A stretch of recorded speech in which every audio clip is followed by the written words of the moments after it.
Calicut university degree അഡ്മിഷന്റെ ഭാഗമായിട്ടുള്ള അവസാനത്തെ allotment 5th allotment നാളെ ഓഗസ്റ്റ് 7 കാലിക്കറ്റ് യൂണിവേഴ്സിറ്റി പബ്ലിഷ് ചെയ്യും.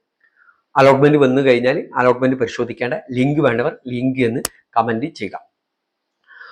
ഈ അലോട്ട്മെന്റിൽ നിങ്ങൾക്ക് ഒരു സ്ഥലത്ത് അഡ്മിഷൻ ലഭിച്ചിട്ടുണ്ടെങ്കിൽ ആ കോളേജിൽ പോയിട്ട് പെർമനന്റ് അഡ്മിഷൻ എടുക്കേണ്ടതുണ്ട്. ഇത് അവസാനത്തെ അലോട്ട്മെന്റ് ആണ്. 4th അലോട്ട്മെന്റ് പ്രകാരം ഏതെങ്കിലും ഒരു കോളേജിലാണ് നിങ്ങൾ അഡ്മിഷൻ എടുത്തതെങ്കിൽ ആ കോളേജിൽ നിന്നും TC വാങ്ങിയിട്ട് ഈ 5th അലോട്ട്മെന്റ് ലഭിച്ച കോളേജിൽ അഡ്മിഷൻ എടുക്കേണ്ടതുണ്ട്.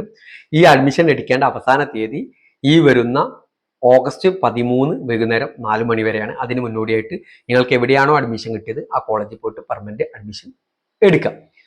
അത് കഴിഞ്ഞതിന് ശേഷമുള്ള സീറ്റ് വേക്കൻസി ഫില്ല് ചെയ്യുന്നതിന് വേണ്ടിയിട്ട് ഓഗസ്റ്റ് 14 റാങ്ക് ലിസ്റ്റ് പബ്ലിഷ് ചെയ്യും.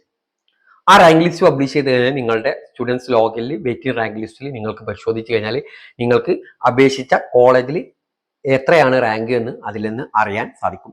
ആ റാങ്ക് ലിസ്റ്റിൽ നിന്നാണ് പിന്നീടുള്ള അഡ്മിഷൻ. അതിനിടയിൽ ഇനി എഡിറ്റിംഗ് സൗകര്യം ഉണ്ടായിരിക്കില്ല. 14-ാം തീയതി കഴിഞ്ഞാൽ ഇതുവരെ രജിസ്റ്റർ ചെയ്യാത്ത ആളുകൾക്ക് പുതുതായിട്ട് രജിസ്റ്റർ ചെയ്യാനുള്ള അവസരവും ഉണ്ടായിരിക്കും. ഈ കാര്യങ്ങൾ വിദ്യാർത്ഥികൾ ശ്രദ്ധിക്കുക. Okay, thank you.